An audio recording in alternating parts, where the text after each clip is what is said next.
More proof is beginning to surface with respect to the mass shooting at the Orlando gay club where in excess of 50 individuals were murdered. And the signs progressively point toward the likelihood of a false banner activity.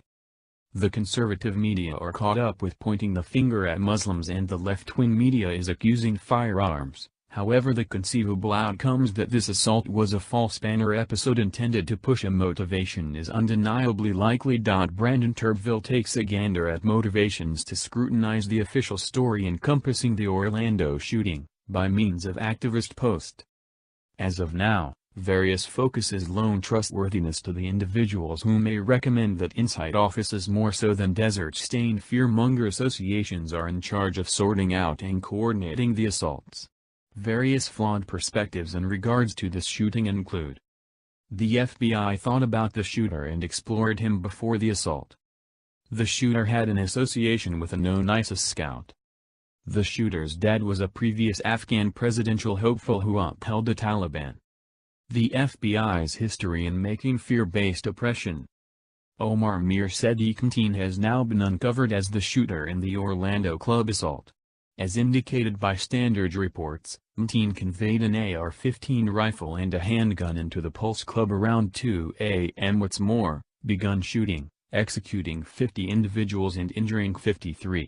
A remain-off resulted which went on for around 3 hours before a SWAT group collided with the working with a defensively covered vehicle and killed Mteen.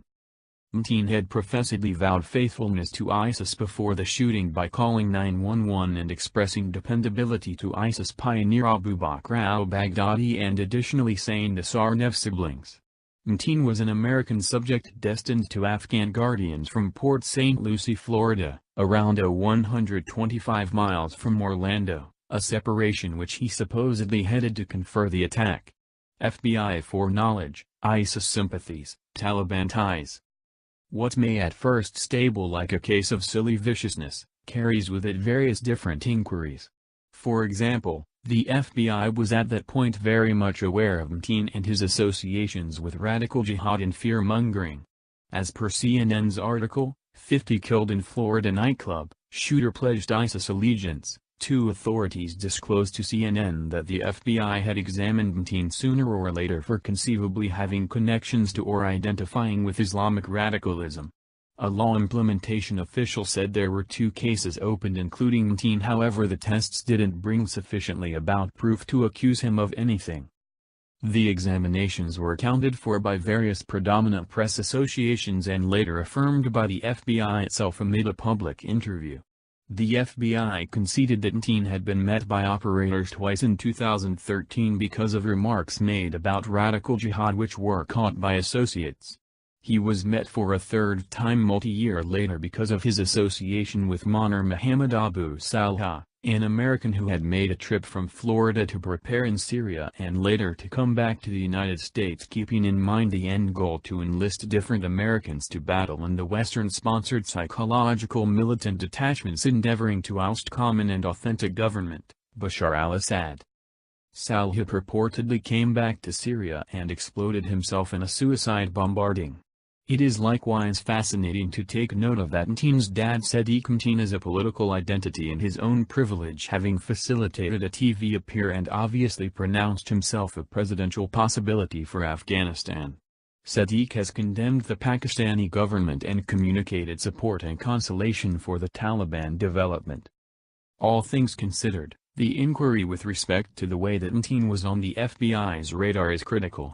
One key perspective proposing a false banner that ought to be searched for not long after the assault is any conceivable association the suspect or gathering of suspects may have had with knowledge offices. An association with any of these associations and foundations may go some length in clarifying how the assault was composed, the inspiration of the culprits, the genuine contribution, or not, of the suspects, and who really coordinated the task. For example, on September 11, a considerable lot of the asserted ruffians had beforehand had close contact with the FBI, CIA, and other abnormal state knowledge organizations, both home and abroad.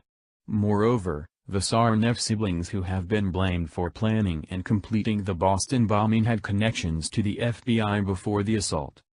In numerous occurrences, associations with certain military offices and networks should fill in as an indistinguishable warning from associations with insight organizations, since these foundations have to a great extent been mixed together. The FBI's shameful history of sorting out psychological militant assaults.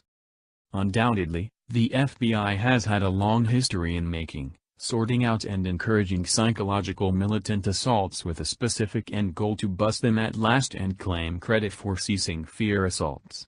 The FBI additionally has a long history of examining, observing and talking with suspects of prominent fearmonger assaults before those assaults were conferred, yet doing nothing about them.